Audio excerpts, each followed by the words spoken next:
Recording in progress. So this is the day after the great match. We're going to start by saying congratulations to Grandpa Ancelotti. He may not really be Grandpa, but he has white hair, so he reminds me of Grandpa. Congratulations to Vinicius too, and congratulations to Real Madrid who won. I think they deserved it. Did anybody get the predictions right yesterday? Because I said 2-1. Did anybody say 2-0? No. Nobody. I don't I think said so. 1 also. So nobody gets the $20 for Gouda. But it's going to be Warif's and Afolabi's birthday on June 14th, and we're going to throw a birthday party for both of you guys, so you guys can buy enough Gouda and stuff. So we'll just use it for that. And also, we want to celebrate. This is the time for Europe. We're Africans, as you can see. Nigeria. We're coming out of Lagos, Nigeria. Complete football, part of global football, which is part of the global television system. And we want to ask you guys to like and subscribe and support us, because you're now seeing people from our part of the world who are talking about football, sports, politics, and everything. So we're going to start. I want to say happy birthday in advance to Afolabi and Warif. Yeah. And their birthday is on the same. Yeah. And their birthday is on the same day as when the European Championship starts. And we're going to be here forever, but we're going to be here every day giving you exclusive clips from it. So welcome, Bjorn. How's everything? And everything's good in Abuja. So we're going to get started. Like you said, now we're going to talk about the championships. I'm going to start with Warif. What are your impressions about the game? Give us your breakdown of the game. Yeah. Well, it was a great match, but you know one thing about football, you have to take your chances as it comes. Yeah. Dortmund, Borussia Dortmund, in the first half, they really pressed. In short, they had the first half. And again, like what's his name? Adeyemi missed a great chance of scoring, but he missed it. Well, I don't know if it was lack of experience or what. Then in the second half, Madrid came back, and I don't know if anybody noticed it when Adeyemi was removed. The pressure on what's it called on Madrid reduced. You know, Adeyemi is fast and he's energetic, but when they removed, when he was subbed, that pressure from the wing was not much there. Was not there was. I agree. Yeah.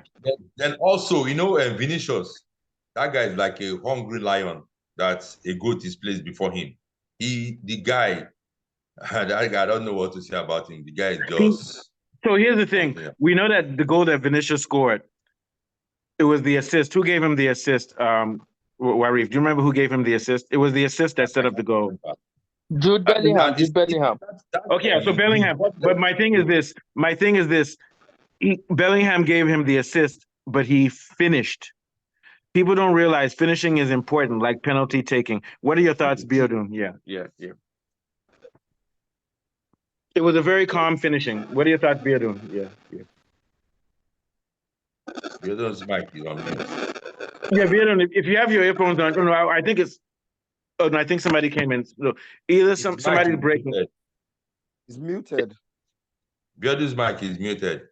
Oh, Biodun, put your mic on. But while let's go to Afolabi. What I was saying was that finish by Vinicius. By Vinicius, his finish was very cold. What I mean by cold is he wasn't nervous. Perfect execution. But we want to say that Bellingham is the reason for the goal, but also you have to finish. What do you think, Afolabi? Yeah. I agree with you. Every player that finishes well always has an air of ruthlessness. Almost, you have to be ruthless and take your chances. This is a cup final. It's not a home and away thing. Chances will be few and far between. And I think that's why I feel very sorry for Dortmund, because when I saw the chances coming and they being very profligate, I felt it was deja vu for Real Madrid. At this level, of course, I think Thibaut Courtois, the keeper of Real Madrid, was brilliant on the night. But I've seen a lot of good performances from that keeper. But I still feel Dortmund was very profligate for all the good approach play. When you get in front of the keeper, you have to be clinical, you have to be ruthless. Yeah. Can I say one thing? So, yes. Go ahead, continue. No, you continue. Sorry. Okay. The goal from Carvajal dropped the heads of the Dortmund players a little bit, and there was a shift in momentum. It was at that point that I feel Real really began to gain ascendancy. Up until that time, Dortmund got the measure of the tactics of the game. They were high pressing. They were in the face of Real Madrid, and Real Madrid were playing against as if they were tired, exhausted. You know, they didn't play with such gusto that we have known them within the past. And at the end of the day, it needed that kind of goal from a set piece. Yeah. The momentum. And that momentum shift was what they capitalized on. And ultimately, Vinicius ended it with that goal. Yeah, so I want to add one thing. So the second goal that Dortmund could have scored, if the guy messed up too, but that would have been offside anyway. But I think Adeyemi, I want to quickly say Adeyemi should have scored. But I want to say that to me right now, he's one of the best wingers in the world. He's one of the best. And I think because maybe he's, nobody knew him before. I'm not saying it's about race. Nobody knew him before. He doesn't have a high market value. But when he's in the game, when Adeyemi is playing, a lot of things happen. A lot of the counterattacks that Borussia Dortmund did were based on Adeyemi pressing and stealing the ball or disrupting and making Real Madrid make a bad pass. What do you think, Biodun? Yeah, I think the play was quite his role in the game was quite impactful. Yes, when I watched yesterday's game, I understood why he didn't make the Euro squad, because he's not very clean. I think Biodun is but I think what Biodun wanted to say this season, you kind of understand why he didn't make the Euro squad. Yeah. So he's very dynamic. He's very dynamic, but he needs to polish some of his fundamental skills, like that shot that he could have made. But he's very dynamic. Yeah. But his pace is quite troublesome and always troubles opposition. Yeah, he's very good. And I think maybe they need to move him to become a wing back. I'm serious. Maybe he needs to become a wing back. What do you think? Yeah. No, I think definitely looking at the system, he has to provide cover for the fullback, whichever side he's playing, whether it's right or left. Yeah. But I think he almost plays like a wing back. He looks like a wing back, but go on. Sorry. Yeah. Game, still developing his skill and his craft. Yeah. It's his first Champions League final. Yeah. He will learn from this and improve and get better in the future. And also, even though he missed that goal, it was still going to be a difficult one to score because he had to make the break, then he had to slide because the defender was close on him. But I also want to say, going to you, Bidon, did you notice that who played fullback for Borussia Dortmund? That guy was able to contain Vinicius many times when Vinicius was about to become dangerous. What do you think, Biodun? Yes, I think you're right. I think he did very well despite picking up the early yellow card because he in the first half, pace to pace, he matched Vinicius, but Vinicius was able to use a couple. Yeah, and then to get past him, one or twice, but overall, I think it was. Hello, I can hear you. I was going to say you're breaking. Maybe you want to take off your earphones. It might make it better. Do you have earphones plugged in? Yeah. No. Maybe let me change my location. Yeah, but don't worry about it. So. We'll continue with you in a few seconds. Continuing with that, what are your thoughts, Salim? Yeah. Salim is gone. Oh, okay. Go ahead, Salim. I'm here.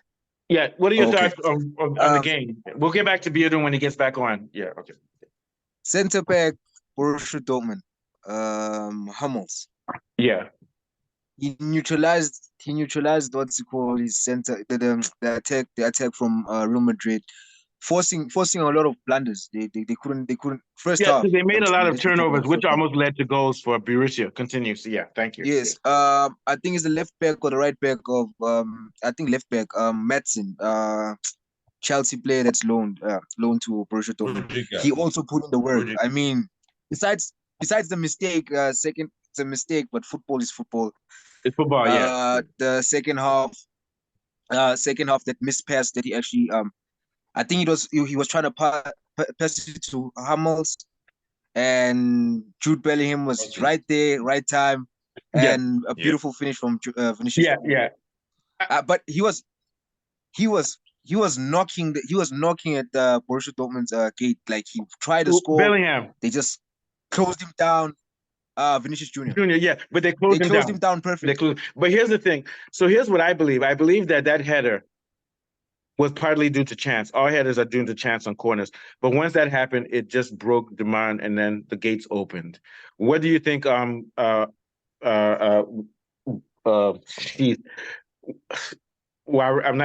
what do you think? Yeah. What do you think, Warif? No, actually, what do you think, Salim, continue that. Do you think that I think that was just what broke the game, that header that came in. Yeah. Salim, yeah. Well, we're gonna talk on height. My question is, where was the defenders? So it was bad positioning on a set play. Yeah. I mean, the one who was actually behind Carvajal is actually twice his height. But I'm talking about the one from behind, Hummels. Hummels was supposed to be in front. He has to be at the first pole. He's not supposed to be at the back pole. He's in the first pole. But at the end of the day, I think it's the miscue of the setup of the set piece. And I think that was the difference in the game. What are your thoughts, Warif? Because I saw you also agree with what Salim's saying. What are your thoughts, Warif? Yeah. You know one thing about football is this: your mind must always be busy. You don't have to keep your mind blank. Don't drop your guard. Yes, you must always be with your man. If not, if you don't be with him always, just split of seconds, you miss him and it might lead to a goal. And the Madrid players is like, they have this mental belief that this is our cup, it is our own, we can do it. If you watch the match, they were not panicking. There was a time, what's it called? Dortmund, they were about to score, but they missed the goal. In their own 18, Madrid's 18, Madrid, they were still passing the ball. I was thinking that, back. I was thinking, what are these guys doing? This is what they are. But you see that they were calm. So the Dortmund players, I'll say, losing that match, I don't know if I'll say it was lack of experience or they didn't take their chances. That's just it. Set piece, you have to be very sensitive. Watch your man-to-man marking. You don't have to give any space. That's just what. And even the guy that scored was the shortest guy on the pitch. It was a blunder. But I want to say, nobody's talking about Borussia. They did very well. But what I want to say, I'm going to go to you. I'm going to go to Biodun, then to Falabi. So Biodun, but I think that Ancelotti's tactic is to let you dictate the formation in the first half, and then he'll react in the second half. And he's not afraid of mistakes, even after he almost gave up 2 goals from the counter attack. What do you think about that? I think, and that's what happened with Bayern Munich, because Bayern Munich scored first, but in the second half. So I think this guy is using tactics like a boxer, or Muhammad Ali. Do your best. We'll come back. Even if we're down 2-0, like when Benzema and Co. were down 3-0 2 years ago and they came back. I think that Real Madrid has been through so much fire that they don't have fear. What do you think, Biodun? Yeah, I totally agree. I think the final was a game of 2 halves. And if you really observe, you could see that Dortmund had control in the first half. And they were counter attacking and more counter pressing Real Madrid and really dominated Madrid in the first half. And I think one thing Ancelotti would have told his team was that he knew that the Dortmund player could not keep up that intensity and that pace for 90 minutes in the game, and that they will get tired and they will get fatigued out. And he played in the second half. From the 65th minute, you could see that the Dortmund players really tend to struggle with the pace of the game, and that's when Madrid switched it up and turned it on much. It's kind of a psychological thing, like Warif said. Can I say something? That we are the best in the world. They don't even care if you score them. They just have this belief that. Yeah. So Biodun, I want to say something. It's kind of like, I think Biodun is cut again. But what I wanted to say, it's kind of like the opposite of Klopp. They are going to score you back, and they don't. Yeah. So can I say it's almost like the inversion? It's like the inverted of Klopp. Klopp puts pressure throughout the whole game and takes a risk.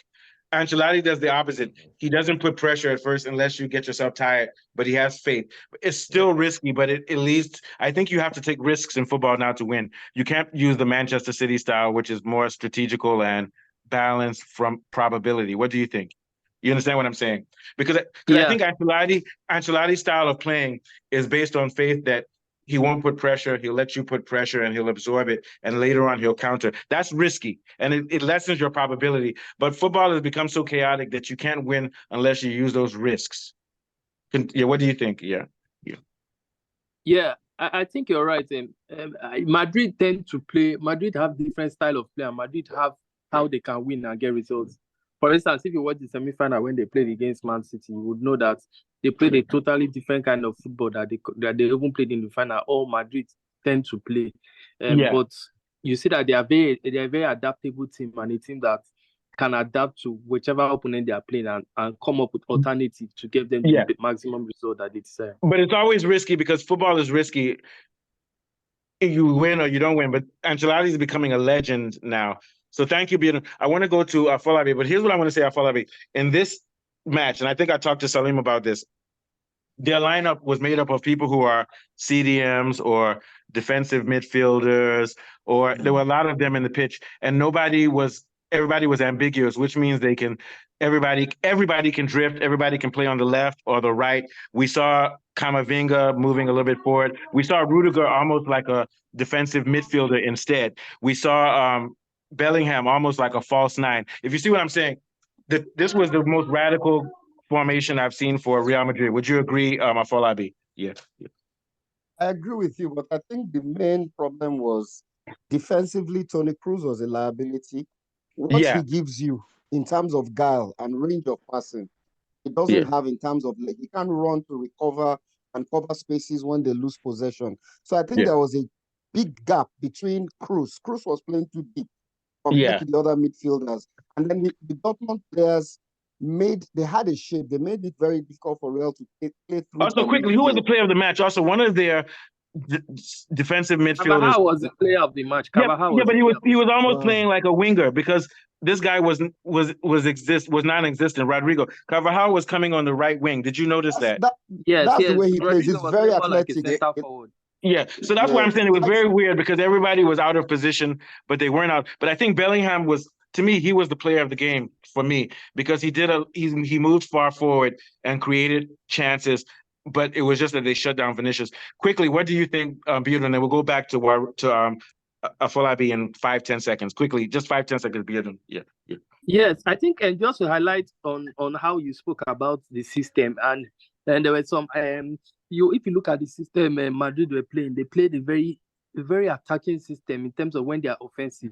When they are offensive, they move to a back three with Militao, Nacho, and Kroos in the back three, with Kroos drifting from the 4 position back to the back three, and Nacho in the center, and Rudiger on the right. I beg your pardon. Then Carvajal tends to sit in the middle with Camavinga to protect the protection. While Valverde, if you notice, Valverde now moved to the right-hand side of the attack to provide that cross and width, interchanging with Carvajal at some point, with Vinicius and Rodrigo up front, with Bellingham behind them, and we see Fernando Mendy moving left from the attack. So it was quite more like a 3-2-6 formation they were playing at certain times of the game offensive. It was complex. Up front. It was very complex and very intertwined. Football has grown beyond the... No, that's what I'm saying. This is the future of football. And Bellingham is a perfect example because Bellingham he could play a false nine. That's pushing it.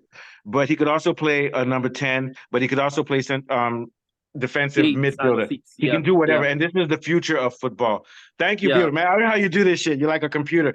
Afolabi, continue with what you were saying in compliment to what Bjorn, and sorry for interrupting you. Okay. Yeah, so basically what I was saying was that, like Bjorn rightly mentioned, sometimes Kroos dropped too deep, so that when they lost possession in the midfield, the likes of Sabitzer could progress the ball. And it was very difficult for Real Madrid to defend against that. And then Real Madrid's attacking was a bit too predictable. Vinicius was the outlet. At the time, they started sending long balls direct from the defense to the left side to Vinicius.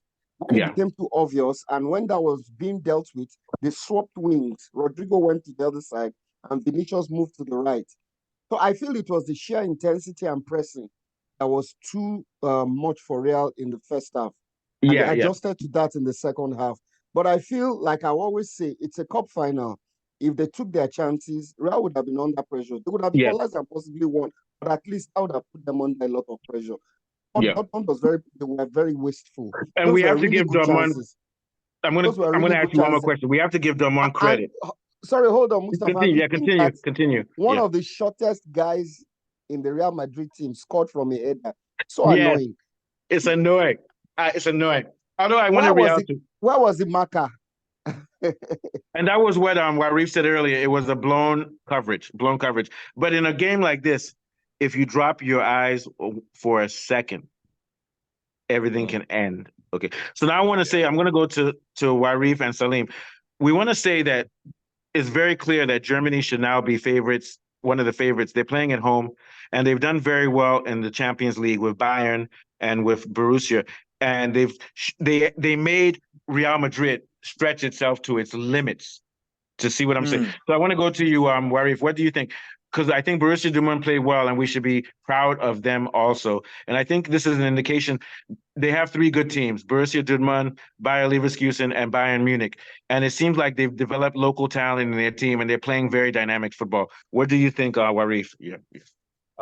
Each time I remember the German team, my mind goes to South Africa, because when you have most of your players from your local league, it gives the coach easy work to do. The players, they know themselves. Mostly they are coming from the same club. And one other good thing again, they keep club side banter aside and know that this is the national team. So with that, it will help the German national team. The only thing everything is now left for the coach to bring in his technicality into the team. But for the players, they know themselves, they know their weakness, they know their strength. Okay, let me just drift a little from what you asked me. I want to talk about the risk, like what you said about taking risk. The risk that Ancelotti takes or that Klopp takes. Continue. Yeah. Like when I saw the final, the list, the lineup, I saw Thibaut Courtois in post. I said, "What is the keeper Thibaut Courtois doing on the post?" You see, you have to take the risk. The guy just came back from injury, but because this is the final, you have to give your whole arsenal out. Okay, for Borussia Dortmund, their striker, like the one that is from Ivory Coast that scored the winning goal in the Sebastian Haller. Yeah, they didn't play him. You would have used him from the beginning of the match. Use him first. Take the risk first. Then, if he's not doing well, from there you can now study the game from the bench and now do what you're supposed to do. But it was the opposite. So, like you said, Grandpa Ancelotti took the risk of bringing yes. And Courtois made a very good one of himself with his experience, because he's not jittery. Was even when Adeyemi was one-on-one with him, I was afraid that he would have touched him for a penalty and maybe possibly a red card, but he was just calm. So that's very good defensive play. Yeah. So I want to go. We shouldn't forget about Belgium. Belgium is another strong side. Oh, yes. And they have that young guy. Belgium has Doku and another black guy in midfield who plays for Manchester United. That's a crazy team. They're young. Yeah. Yeah. And I think that's important. So we are running out of time because I have to go to work, but we're going to be back on Wednesday to talk about Portugal's teams, and on Saturday, Belgium. So Salim, end with us. Any last thoughts about the game and anything that you thought was interesting or insightful? Yeah. I think from my perspective, Germany is gonna come with a bang. Because and also they're playing at home. Yes. Overall, perfect play. Yeah, mishaps here and there, but I would just say that they're coming with a bang. Yeah, and I want to say, in line with what you said, Borussia Dortmund played very well. They took out Atletico Madrid, they took out PSG, and they pushed Real Madrid to the limits. Thank you very much, Salim. I'm going to round up with everybody now because I always like, this is the family. We all have to talk. I love you guys. So, Biodun, going to what he said, how do you think Germany is going to do, and what are your predictions for where Germany will finish in the Champions League? I mean, in the Euro Championship. Yeah. I'm going to go with the trend of tournaments this year. The hosts tend to win the tournaments, from Cote d'Ivoire winning the Alp. Yeah. Germany also winning the Euros. Yeah. Same with the I think so. And I think, like he said, they have a good incorporation of the team. I'm going to say that they're going to make it to the finals. I'm not ready to say if they'll win it, but I'm not saying they'll lose it. I'm saying finals. What are your thoughts, Afolabi? I agree with you that the host will be very strong.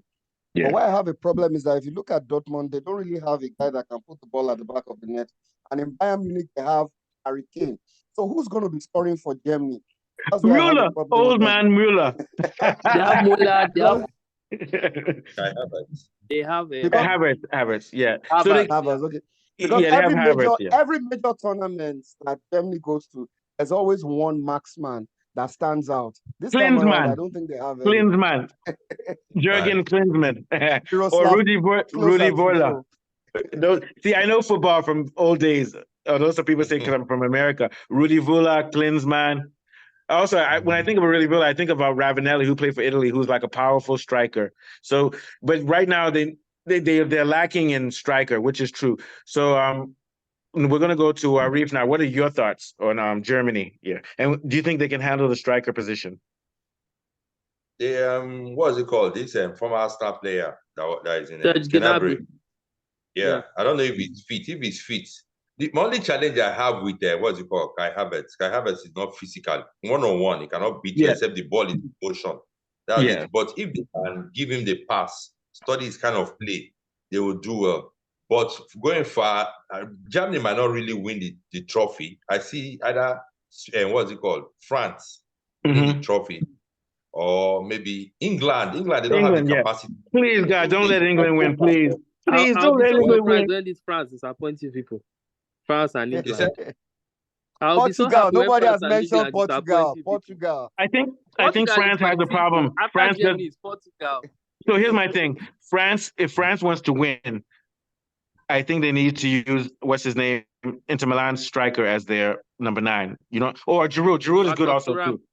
Thuram and Giroud, they can interchange those two. I think that's the key for them. Yeah, and also their midfield is still kind of. Kante is old, so Kante was the best defensive midfielder like 3 or 4 years ago. Yeah. So I think France has talent, but they have some issues that they need to deal with. But I think England is scary, but we don't have to be afraid of them because, as Kunle says, they have Southgate. Okay. All right. So we're gonna end, but Rari, give us 30 seconds and then we'll head out. If anything you want to talk about, yeah. Okay. I just want to bring in what's it called? There's this dribble I saw in the match. It takes somebody that is an expert to do that. You know, this guy Vinicius Junior. The guy has gods. Oh no, he's bad. Right? I call him. He's like water. He's fluid. Yeah.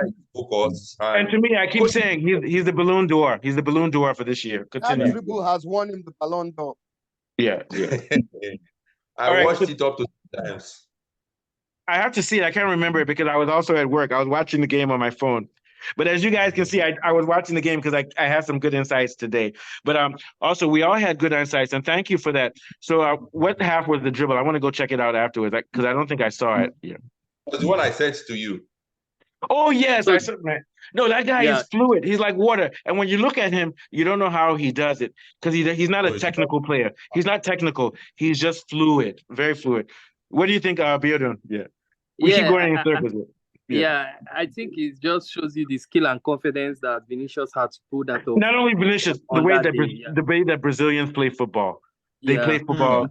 They still play the most beautiful football in the world. Yeah, and just to add them, and another breaking news in the transfer market, according to renowned sports journalist Fabrizio Romano, Kylian Mbappe is set to be announced as a Real Madrid player next week. This is going to be scary next year because now I think Real Madrid is going to win. And even next year, now it's going to be the 16th title. Oh, yeah. And next year, Ancelotti won't even have to manage. He'll just have his technical advisors and he'll be talking to his grandchildren, me, you, and everybody else. Yeah. All right. Thank you, guys. Beautiful show. And we're going to be back on Wednesday to talk about Portugal's team. This is Complete Football from the Global Football and Global Sports. We want to thank you for watching us. Like, subscribe, and share, so you can continue getting content and so we can continue to survive in this crazy world of YouTube. You guys enjoy your Sunday and much love to your families. Okay. Thank you. Cheers. Okay. Cheers. Okay. Peace. Peace.